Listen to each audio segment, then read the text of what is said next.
All right. Well, welcome back to Holy Cow Cubs podcast, Brendan. Thanks for having me, Sean. Always happy to come back on. Yep. All right.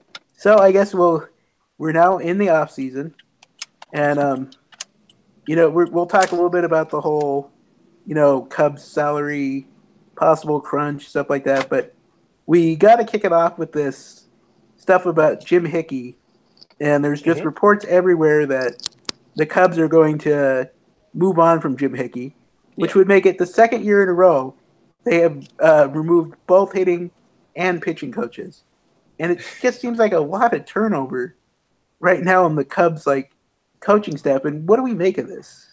Yeah, I've been wrestling with how to interpret this. I still don't have a solid answer. I guess the only explanation I have with Jim Hickey is it doesn't sound as if it's a firing per se, right? Like if the Cubs wanted to fire Jim Hickey, they would have already done it by now. To me, it just hints at Jim Hickey not wanting to return because Joe Madden is not guaranteed to come back for another year, right? So if you're Jim Hickey and Jim Hickey has a phenomenal resume, you don't want to gamble your job for 1 year on Joe Madden, right? Like you want security for your job, and you're Jim Hickey, so you can go elsewhere. You can probably get more than a 1 year guarantee that you're going to be back. So that's my takeaway. Um, it very well could be like this is a developing feud, if you will, with Hickey and Madden, and just a discrepancy between philosophies of the coaching staff and the front office. Maybe that's what it could be, but who knows, man? Yeah, it's you thought well, the Chili Davis thing you saw coming, and you were Yeah, thinking, well, that was that, Theo and crew wanted, Chili Davis, but Madden and Hickey had a relationship for a long time, and the pitching was pretty good. I mean, other than the obvious disaster with Tyler Chatwood, uh, the pitching staff was not the problem this year. yeah. I think the pitching staff, especially in the second half, as we all know, performed much better than the first half. If the front office were to pick reasons and examples of how Hickey just failed to live up to expectations, I mean, you can point at Chatwood, like you said. Another example very well could have been Darvish. Only reason I say Darvish because earlier in the year, before he was injured, and dating back even to spring training, Darvish changed his delivery. Like, I don't know if you remember this, but he was doing that hesitation with his front leg. And I don't know what the intention for Darvish to do that hesitation, whether that was on his own. Regardless of the intention, that persisted for 3 months just before he actually went down with that first initial injury. So I guess it could have been a mixture of not putting really any pitchers over the top. You combine that with Darvish's injury, potentially due to a mechanical change, and of course, Chatwood imploded.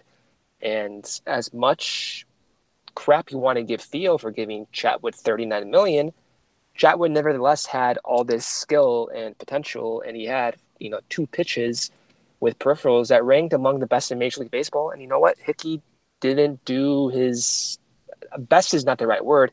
Of course, he gave his effort, but just Hickey couldn't help translate that skill to production. We've heard that a lot recently. Translating talent to production, Hickey just was not able to do that.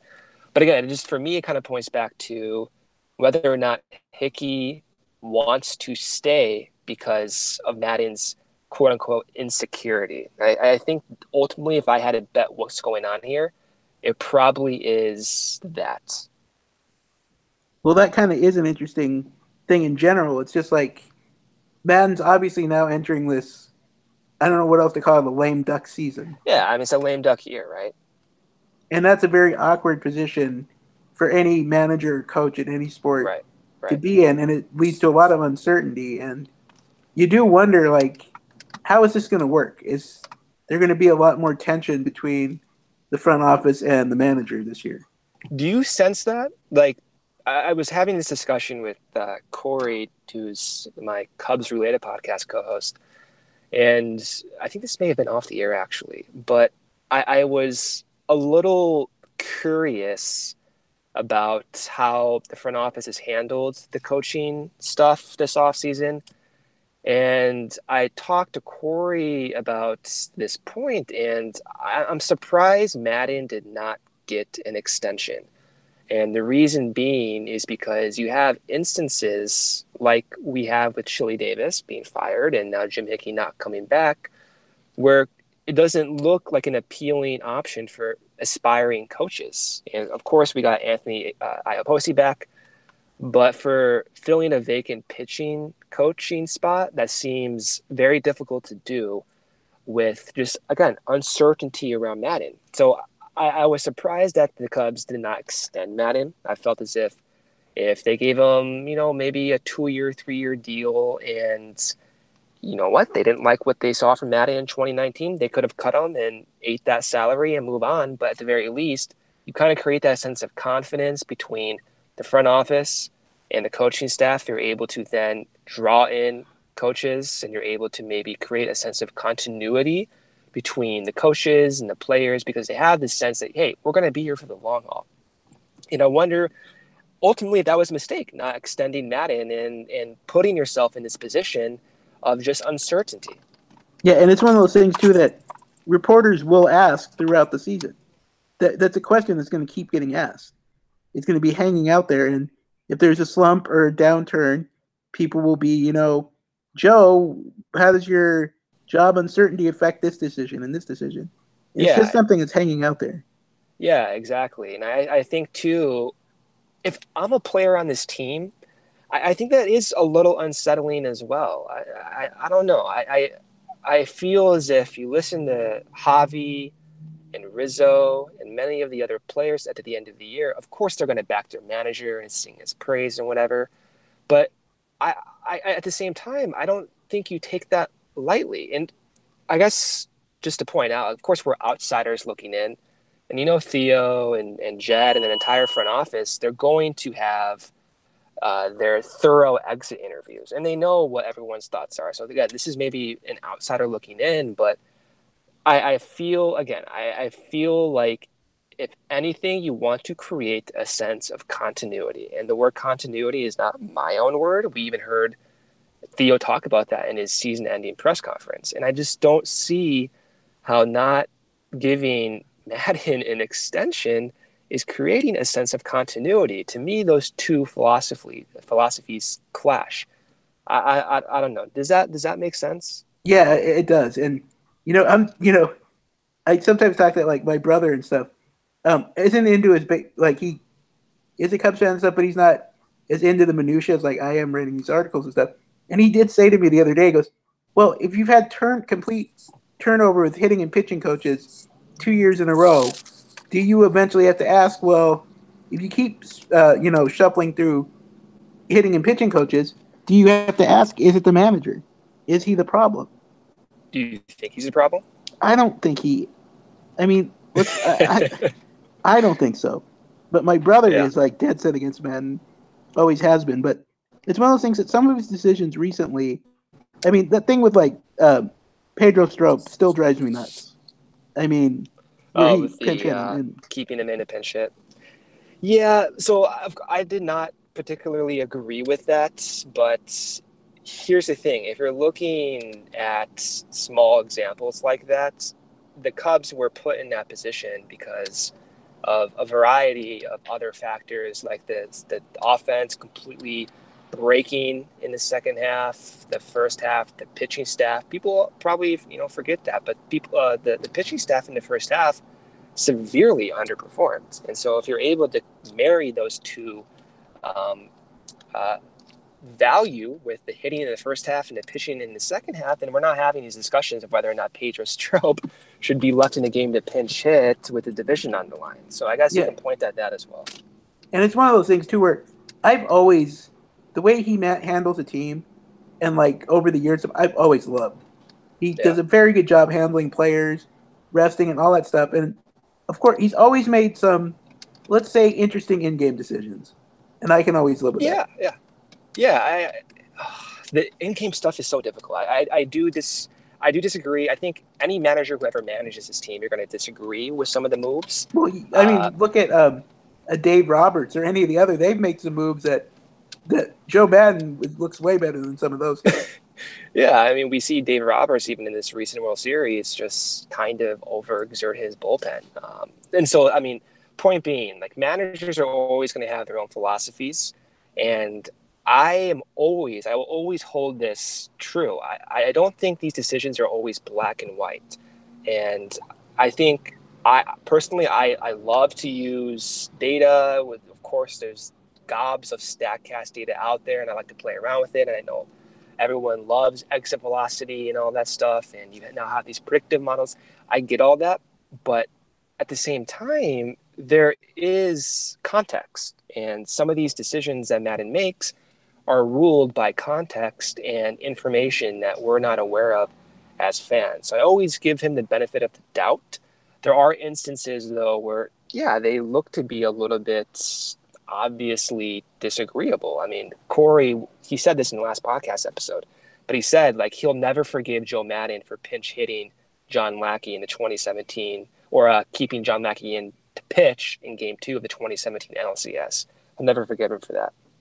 But overall, the entire body of work, I really like what Joe Madden has done. And I have enjoyed him being the manager as the Cubs.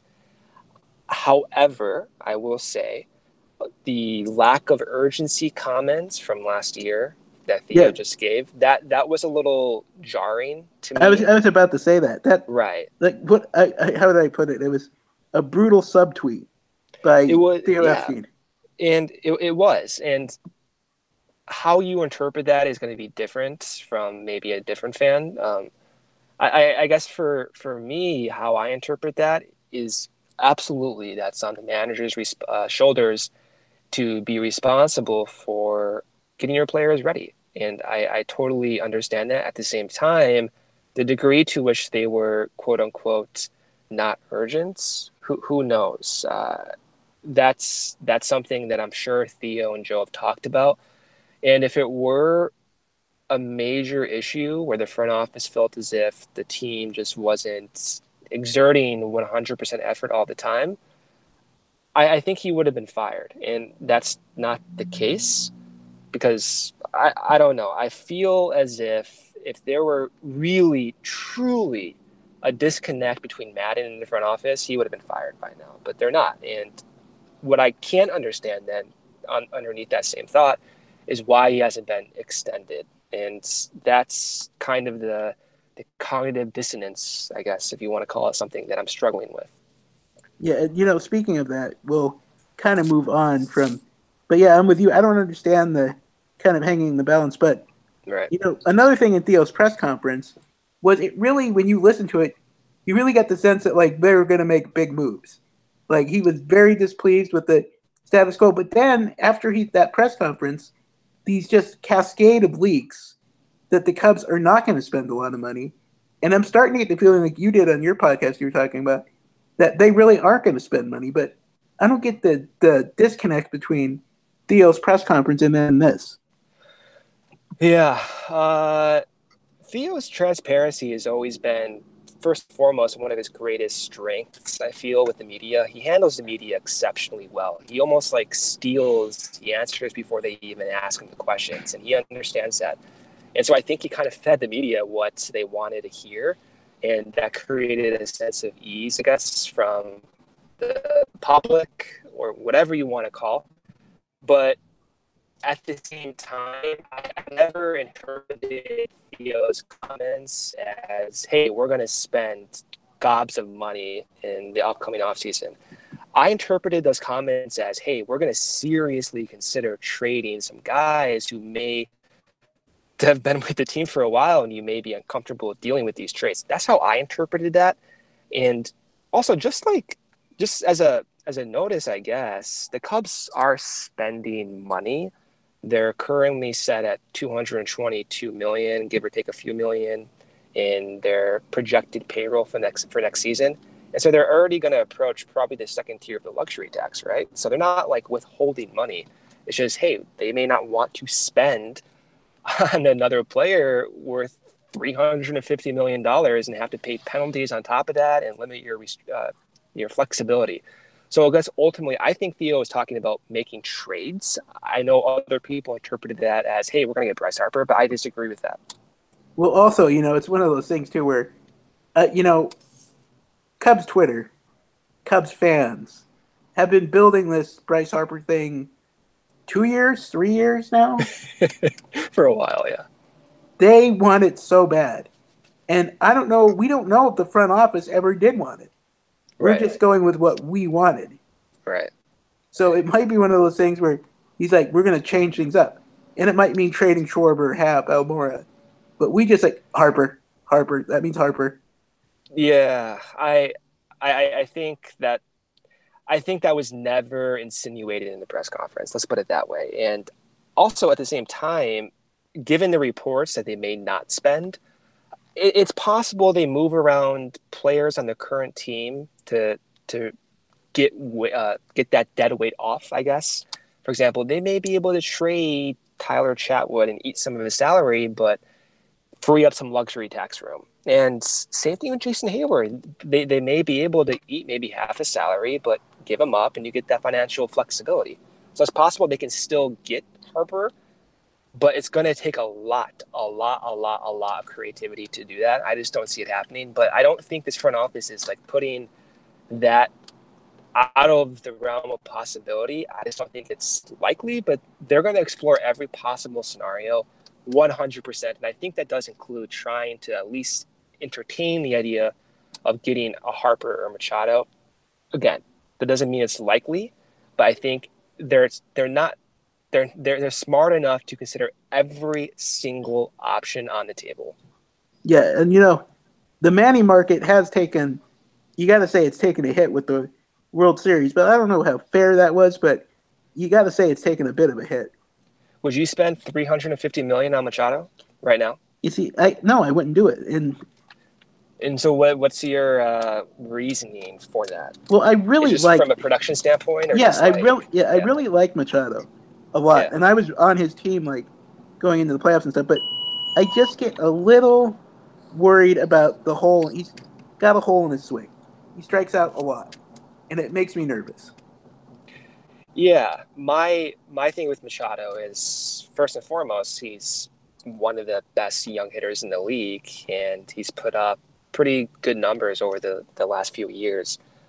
My biggest problem with Machado, and I talked about it too recently, and it's just I think the projections going forward with Machado are a little disconcerting for me, just because he relies so heavily on racking up base hits, which you think would be a good thing, right? But the way he goes about providing his value is not walking a lot, hitting a lot of homers, getting a lot of base hits, a lot like Javi Baez, to be honest with you, which is perfectly fine. But as much as we all love Javi, I don't know if anyone's willing to give over $300 million for Javi right now. And you were kind of giving you were kind of giving a mind-blowing stat too, that I can't remember where you said it, but about Ian Happ's numbers being not that far off from Manny Machado's, and it kind of blew my mind. Yeah, that one. Yeah, that one. So the example I gave, it's kind of hard to communicate this, but the example I gave was, like, you look at 2017, and I don't have the numbers in front of me right now, but I believe that Machado's WOBA was 328 in 2017. And Happ's WOBA, weighted on base average last season, was 329. So they were basically identical, right? Mm-hmm. And the perception around Happ is completely different than Machado. And the reason that I bring this up is because Machado's skill set is possibly open that you get under your expectation, because it relies so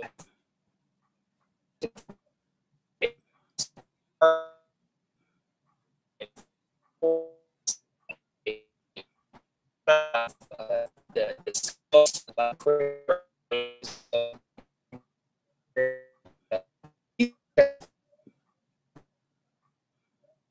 profile.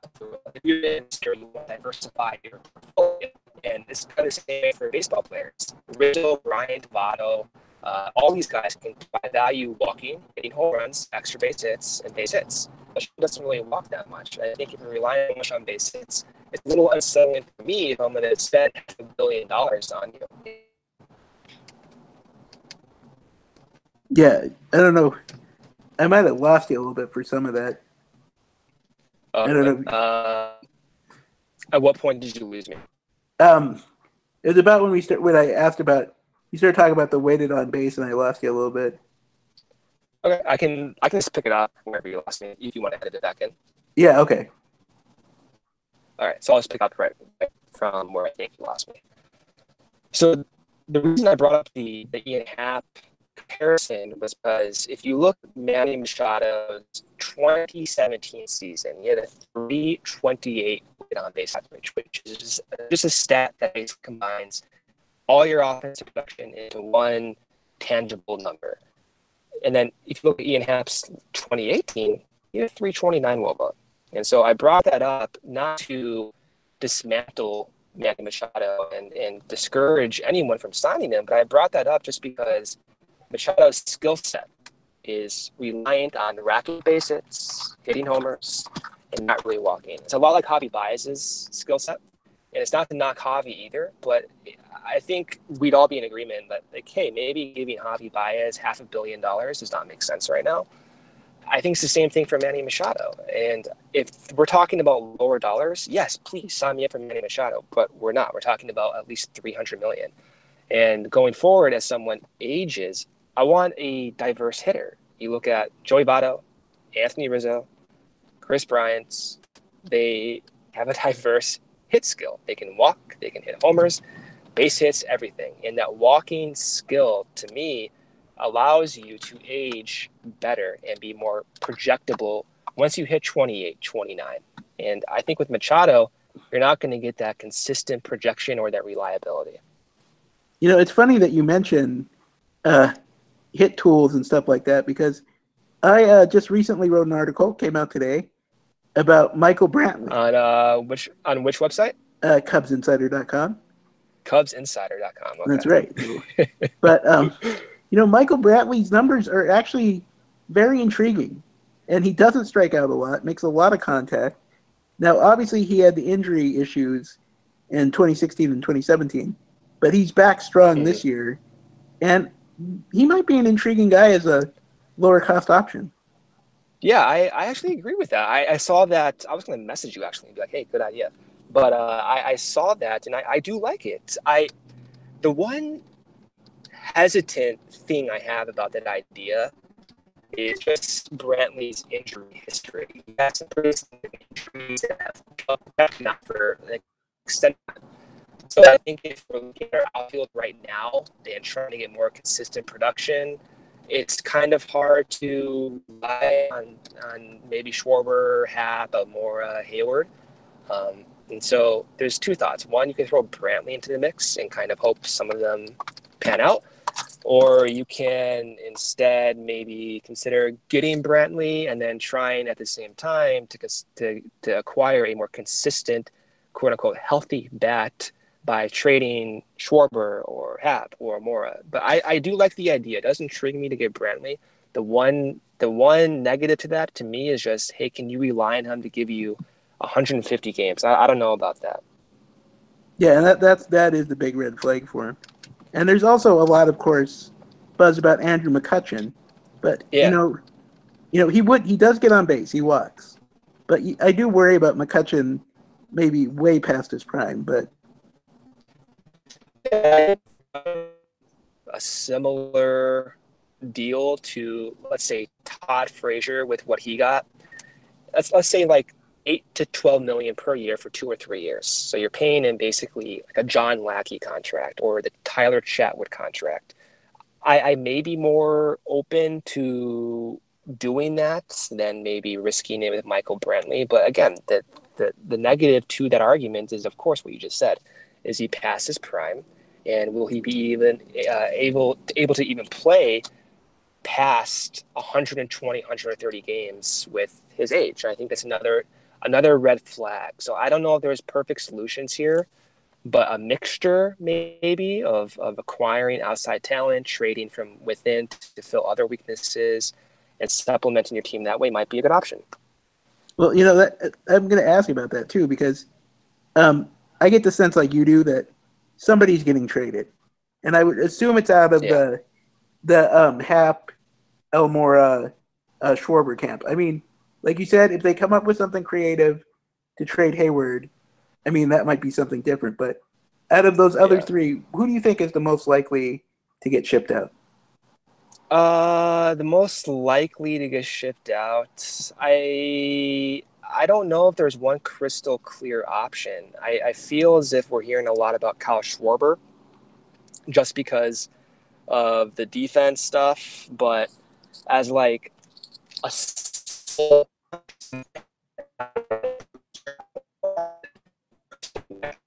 they are going to trade that group.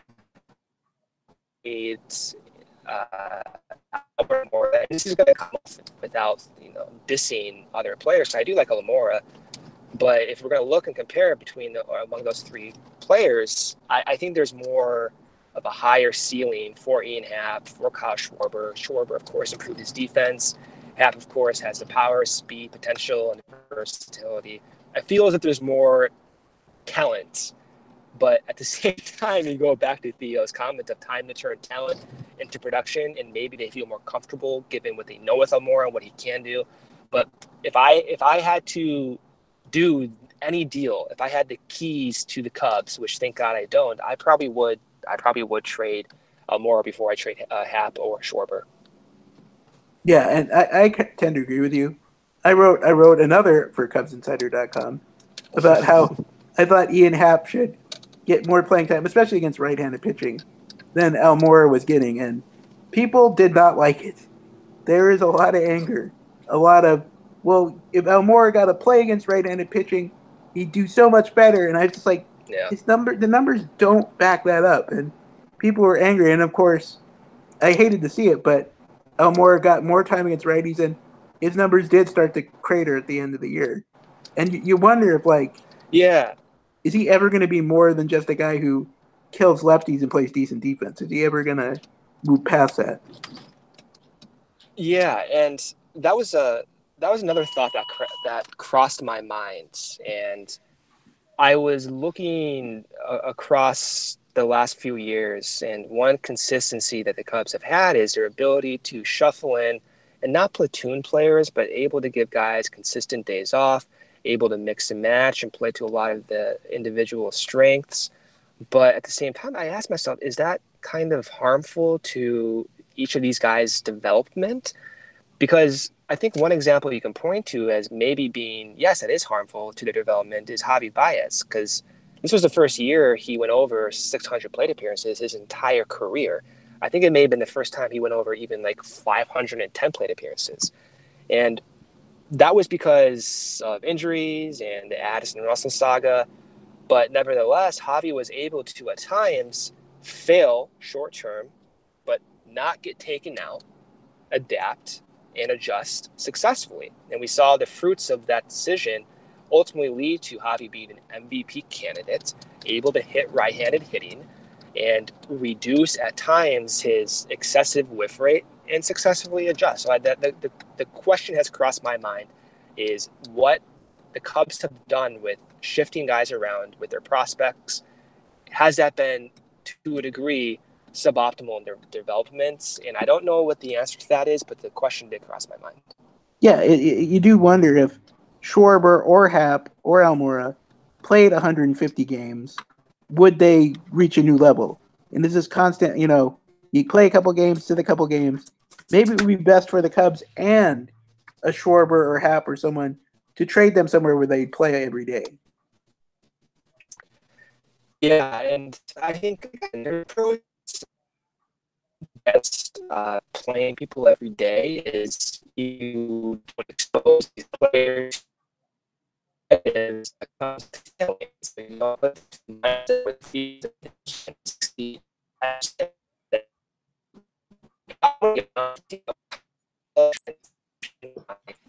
thought around this. What like hey, you got to play Schwarber against lefties for him to get better. Hey, you got to play more against righties to adjust. And I'm kind of shutting down my set a little bit. And for example, even Jorge Soler 2 years ago, the guy had incredible talent. His minor league numbers suggested he was going to be this time. So,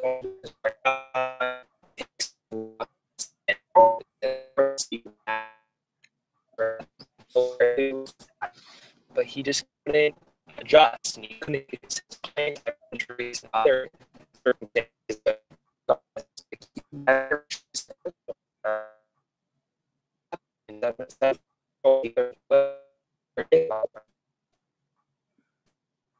I think I might have lost you a little bit there. It's going good, but sometimes I get the where I lose your signal. Yeah. Yeah, let's see if I can get it back because it was when I asked you, then I started losing you again when you were talking about playing the guys every day. So let me move somewhere else and see if I can. Okay, see if you can get a better signal. Better now, at least. Yeah. Well, okay. if I stop. Yeah. So we'll see if I can get you. Because you were good, you were going strong before with the signal, so I don't know. Let's see. Can you hear me?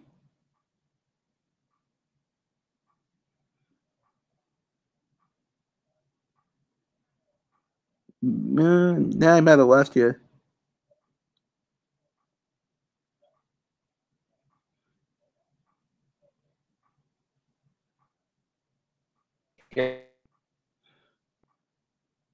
Yeah. Now I lost you. I don't know. See if you can come back on.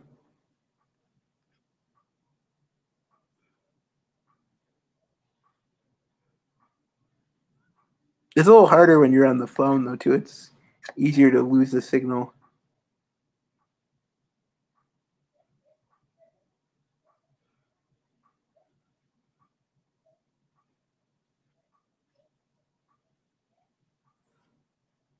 I might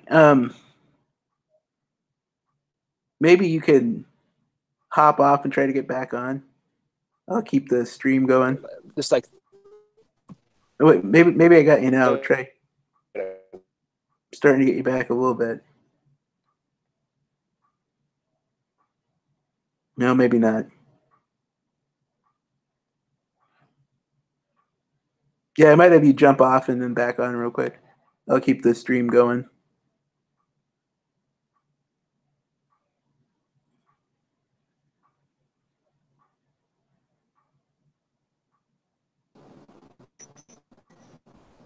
all right. Yeah, is it better?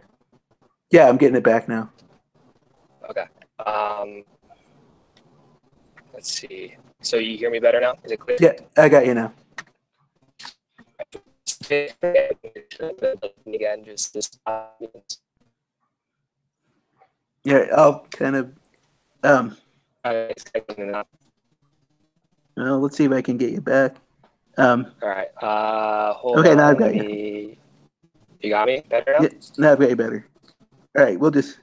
All right. So, yeah. Like I said, just stop me mid-sentence. All right, I'll go. So you wonder if they're getting enough. Maybe if they played all 162 or at least 150, maybe they'd be better playing. Yeah, I feel as if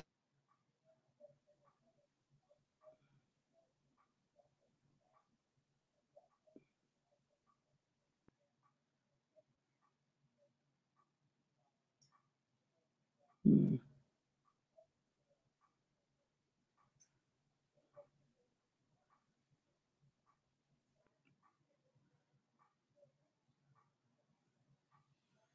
I might have lost you again.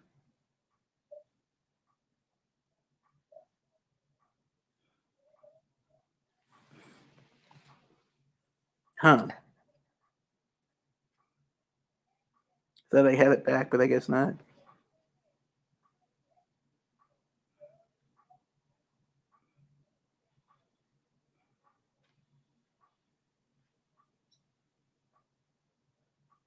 Yeah, no, now I don't have you at all.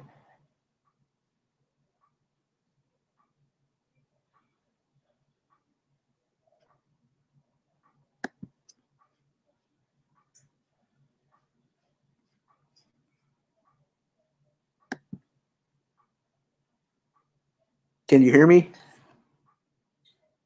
I can't hear you though. Hmm.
Hear me? Yep, I got you. All right, yeah. If it goes out, I'll have my Wi-Fi in like 5 minutes, so then we can just pick up there. But we can give it a go. In case it does come out, we'll just reconnect in about 5 minutes. Okay. So Just like let me know if you want me to pick up where I was about to say, or yeah, how about you just go? We'll do one more time. Maybe okay. these guys played 150 games instead of 100. Instead of these spattered appearances, more platoon appearances. Maybe they would be better. Yeah, and like I said, my thought process around that philosophy may have changed recently. I think if you were to ask me the past 2 years what the greatest strength of the Cubs were, it was this ability to mix and match and give guys like Schwarber and Amora days off against really tough pitchers. But at the same time, I'm kind of shifting towards the mindset like, hey, these guys need to face, like, for example, Schwarber needs to face tough lefties and Almora needs to face tough righties. And maybe it makes more sense to kind of just ride with some of the lows, but at the same time, there's a potential for them to adjust, and ultimately it pays off better in the long run. Because if you look at like Jorge Soler, for example, all the tools in the world, and he had bouts of success, especially in the 2015 playoffs, where it looked as if, hey, this guy's going to be something else. But in 2016, 2017, with the Royals, he had injuries, but he never got that consistent playing time. And I feel as if maybe that kind of delayed or resulted in a suboptimal development for Soler. And I think a lot of that can be potentially similar for some of these players if they can't get the opportunity to fail and adapt instantly, like what Javi did last season. Yeah, it is one of those things. Of course, I'm like the chairperson of the Jorge Soler fan club, so you don't have to tell me about that. But Yeah, man, I was probably right there with you. I think if you looked at Soler's numbers, especially in like the minors, and just that he passed every eye test that you could possibly give, that one hurts me, man. I really thought Soler would be something special. yeah, like he tore up the minors. I mean, people forget that now, but he just hit a ton in the minors.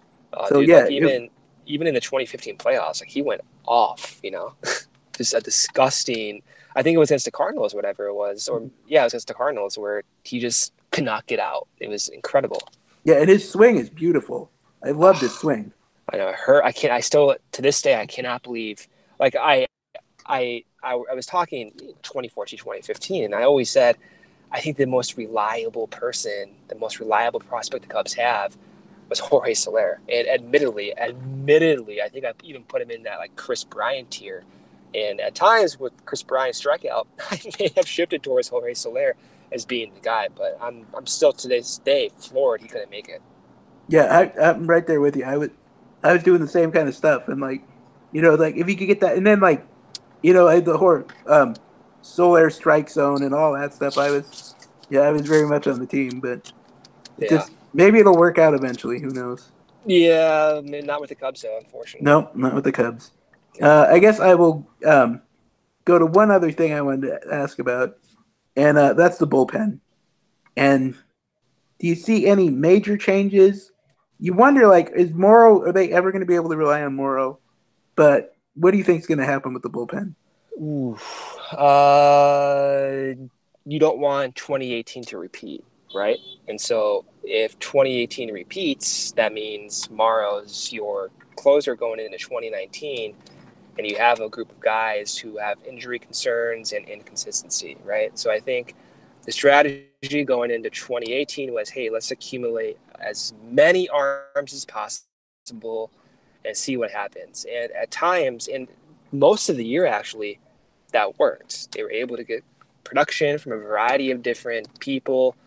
But towards the tail end of the season, as we all saw, it turned into Jesse Chavez, Jorge De La Rosa, Pedro Strop prior to his injury, and Steve Cishek. And that was more or less all you had. So I do expect changes in the bullpen. I struggle with trying to find the solutions to it, though, just because the Cubs appear to be financially a little restricted. So I don't know if the solution is going to come from an expensive free agent acquisition, like, for example, them going and getting Craig Kimbrel. I don't see that happening. But I don't have a solution to offer, though, because it seems like that's just not going to happen. Yeah, and the thing I'm thinking is probably you do see a Schwarber or someone traded for some kind of reliever. That's my guess. I don't know if that's. Man, dude, like I have personally, like, yeah, I can see that happening, but just that would hurt me, man. That's like the Jorge Soler thing all over again. And I feel with Schwarber, I mean, the difference between he and Soler are obvious, but I struggle ever trading a bat that has that much potential. And with Schwarber, he hasn't had bad years. I mean, even last season, he had a 345, 342 logo, whatever it was. And then in his previous season, even with that terrible first half, he rebounded and had a above average year offensively. And the defense improved, and I still think he's young enough to adapt to these lefties. I personally would struggle mightily trading Schwarber for a reliever. But at the same time, I can see the Cubs doing that just because they have a surplus of outfielders and they may consider spending money to shore up their offense rather than pitching like they've done the past few years. But again, personally, I probably at first you would have to take a lot of convincing for me to get beyond the idea of trading Schwarber for relievers is a good idea. I mean, he hit 30 home runs 2 years ago and 25 home runs last year, and you wouldn't even say those were good years. You'd say those were, they were good, but I mean, there's so much more there. He could hit 50 home runs, and you get nervous about pulling the trigger on that. Yeah, and I really do like Schwarber. I really do, and I think he has the potential to reach that ceiling. And even if he doesn't, like if he caps out around what he is now, then so be it, man. Like he's still producing well above league average, and if that's what's ultimately is going to be his value, then I think that's perfectly fine. It's a different question if you ask, hey, would you trade Hap for relievers? And my answer probably would be, I don't know about that, but I'm more comfortable doing that than trading Schwarber. Yeah, and it's one of those things too. It's like you really do have the Javi Baez example ringing in your head. Like they stuck it out with him, and it clicked. And we're getting into the same year now with Schwarber, about the same amount of time that Baez did before he clicked in. So Yeah, yeah, man. I remember I was having these discussions in 2015. It's like, hey, should we trade Soler or Javi? And even in 2016, it was whether or not Soler should play more than Javi. And those scenarios seem obnoxious and just completely insane now. But that's the same discussions we were having many years ago. And ultimately, Javi adjusted. Kudos to him and the coaching staff that he's had over the past few years to help him develop, and all the different tools have been put into his quote unquote basket to succeed. And I think that points to an example of helping guys translate that talent to production. And so I think the front office is going to know which guys are more likely to succeed based on what they've done, based on the discussions they have. And I feel as if Theo is going to trade someone from this group, I don't think it's going to be Schwarber, despite the defensive liabilities. I don't think it's going to be Schwarber. And Hap has similar defensive liabilities too. I struggle with them saying, yeah, we're going to trade Schwarber for a reliever. I really struggle with that idea. yeah, and I'll just add one more thing that's kind of amazing to me. Brandon Kinsler getting $5 million, and it's just Yeah. like, is he going to be a $5 million pitcher for Iowa? Is that what's going to happen? Yeah. And funny enough, I think that points to an example of the Cubs and their current financial flexibility.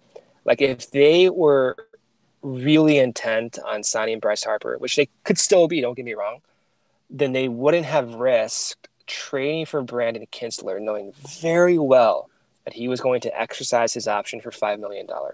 And they would not have or signed Brian Dunsing last season, knowing very well that his $3.5 million towards the luxury tax is going to prohibit them from signing someone like Manny or someone like Harper or a big time reliever.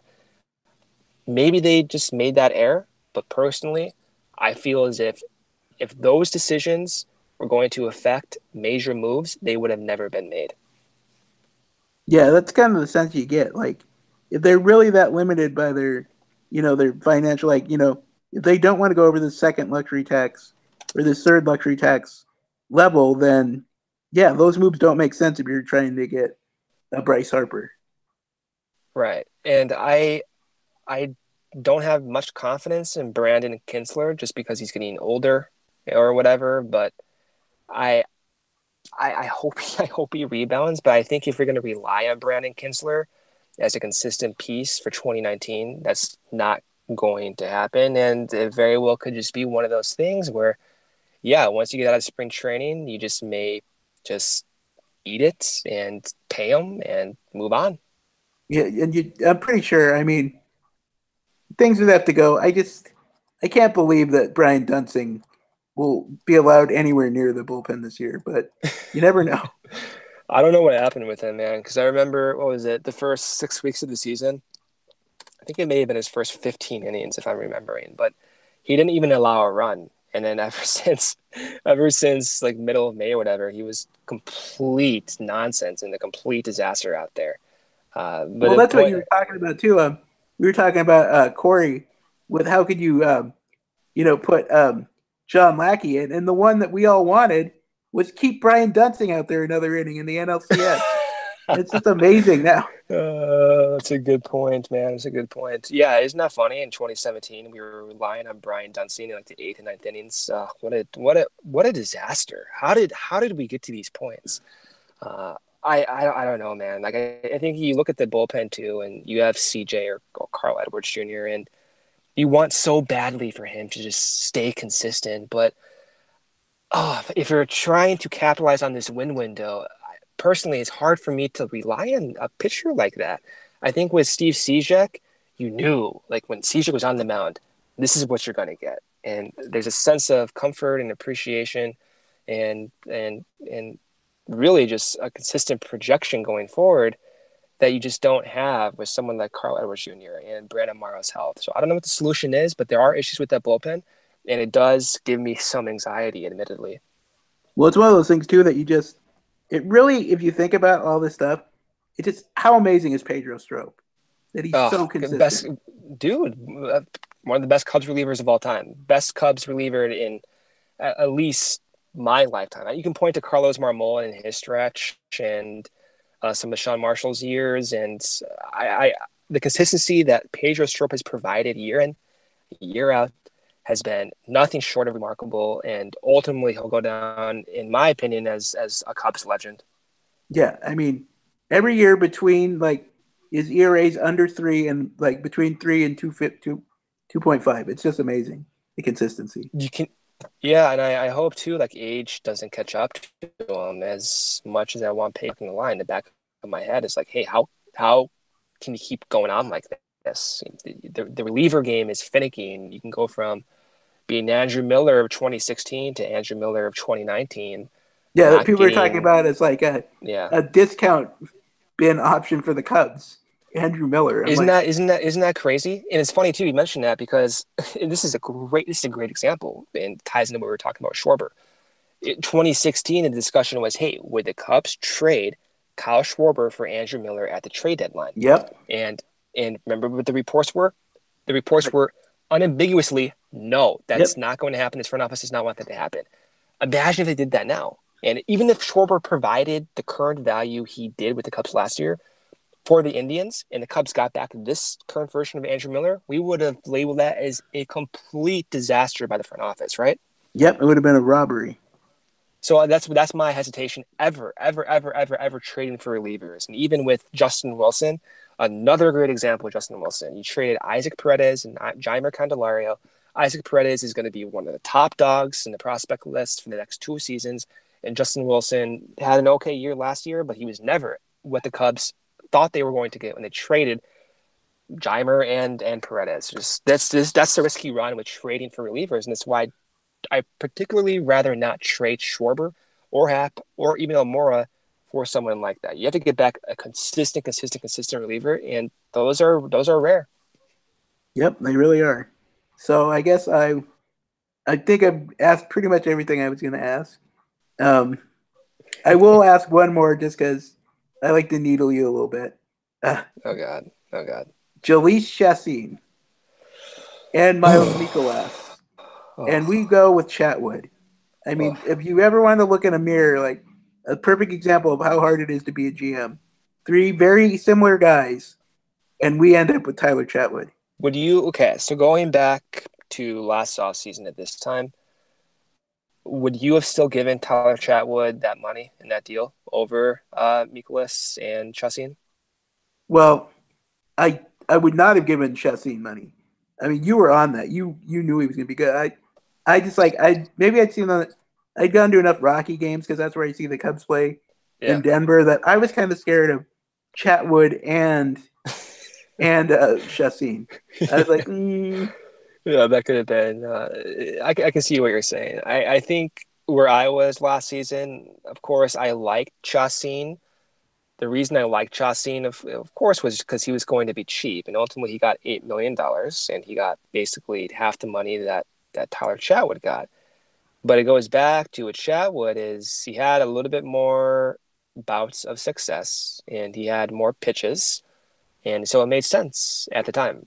But it hurts me, man. Like you saw Chassin play against Quintana 4 times this year, and ultimately Chassin was like the ace by the time the Brewers got to the NLCS, and that's a little heartbreaking for me. I'm not gonna lie, that one hurts. yeah. Well, that's the other thing. I don't know about you or did anyone see Mikolas coming? I mean, this was just amazing. Yeah, I think Evan wrote something about it last off season, but it's difficult. You run the risk getting guys from different leagues. Of course, Mikolas coming from Japan, and it's hard to translate some of the stuff he does overseas to the states. But they may have whiffed on that one. I gotta say that guy is filthy, and the money that the Cardinals are paying Mikolas, that one stings the most. If we're gonna compare Chassin to Mikolas, like oh my word, how did we miss out on Mikolas? And then like him making the comments like I wanted to go to the Cubs and they didn't give me enough, but I'm pissed off and I'm like, oh my god, really? Yeah, but here's the thing. Like I totally understood the logic that the front office was using last season. It's if we look back and we put ourselves in the same situation a year ago from today, you look at Mikolas, the biggest counter against him was he hasn't played against Major League Baseball players in several years. You look at Julius Chassin, and the argument against him is, hey, he doesn't really have that good numbers. We don't know if we can translate this raw skill, which is what he had, to production. Chatwood was like a mixture of those two things. He had the talents, he had multiple pitches, he had bouts of success, and it wasn't going to be that big of a deal at the time, giving him 13 million per year. You were basically paying the John Lackey deal for a 28-year-old starting pitcher who throws in the mid 90s with 3 secondary offerings. I loved the deal at the time. I hope Chatwood can get it together, but it made sense at the time. And I mean, people forget about it now, but like, yeah, his ERA on the road was very good, and people are like, well, it could be just a Coors Field effect. And the Cubs tried that, Yeah. of course, with Eddie Butler too, and I think they might be done trying to gamble on the Coors Field effect. Yeah, or these mid tier pitchers. We can point even going back to Edwin Jackson in was that 2012 or 2013, whatever it was. These mid tier contracts, hoping to translate value out of these guys and capitalize on them. I don't know. I don't know if that's the way they're going to go going forward. They've had so many blow up in their face now, and even Lackey in 2017, his numbers were not good, man. I know he had a great second half, but the totality of his work was not good. I don't know Yeah, if I think the Cubs need. anyone who gives up like 38 home runs in a year, or I don't know if it was 38, but it was well over 30. Yeah, I think it was 1,000. yeah, it felt like 1,000. Yeah, I don't know. I think those days may be done for the Cubs. They may just want a little bit more reliable pitchers going forward, and not gambling on some guys who have the peripherals, but not necessarily the numbers to back that up. Again, I always go back to the talent, not production line that Theo said, and that extends beyond just prospects. I think, as Theo said, it does point the finger back at himself. Like he was, of course, you sign Chatwood knowing the talent, but the production was not there. And I think that's a key to what they're going to be doing going forward, not just from a prospect point of view, but also evaluating free agents going forward. Exactly. Yeah, it's gonna be one of those things where you're looking for what do they actually do, and Exactly. I mean, look at like if you going into acquiring even like a Kyle Hendricks. I mean, he did have an elite Yeah. changeup, but you'd go, yeah, is he going to be good enough? But he produces. He gets the Right. most out of what he's got. And you got someone like an Edwin Jackson or Chatwood. They've got so much stuff, but they just can't translate it. Yeah, and there's a lot of pitchers. I mean, if you go just like filter by spin rate or whatever you want to use, like there's so many guys who are at top of those leaderboards who are bad pitchers in terms of their actual run prevention and their ERAs and everything you want to throw at them. Like some of the game's most nasty pitchers are not successful, and the reasons for that are probably command and pitch sequencing and consistency or whatever. But it goes to show you, like someone like a Kyle Hendricks, he has an elite changeup, but my oh my, can he just translate just one or two pitches into consistent success year in and year out?